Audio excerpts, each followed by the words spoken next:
من ناوم بێریڤان کەمال محەممەدا بەشی چارەسەری سروشتیم تەواو کردووە. وەکو چارەسەرکاری سروشتی ئێمەش تەکنیکی دەرزی ئاژنین تەکنیکی تازەیە زیامانکرە بۆ ئیشەکەمان و بەکاریهێنین. دەرزی ئاژنین عیلمێکی کۆنا ئەگەڕێتەوە بۆ 2500 ساڵ پێش ئێستا سینیەکان بەکاریان هێناوە و لە ساڵانی هەفتاکانەوە لە ئەوروپاش پەرەی پێدراوە و ئێمەش بێبەش نەبووین لەوە. دەرزی ئاژنین بریتە لە چەند دەرزیەکی باریکی ورد کە بۆ ئەم تەکنیکە دروست کراوە.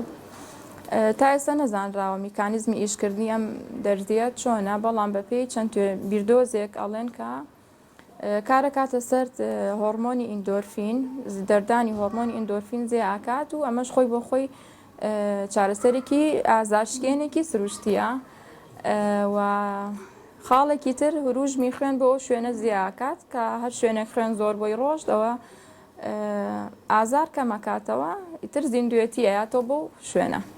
من تەشەنازی شان و ملمەیە و ئازاری شان و ملمەیە و هاتووم لێرە دەرزی ئەژنینم لە خۆم ماوە بەڕاستی ئەو دەرزیە ئیسفادەیەکی باشم لێ کردووە و ئینشاڵڵا هیچ کەسێ پێویستی پێ نابێت.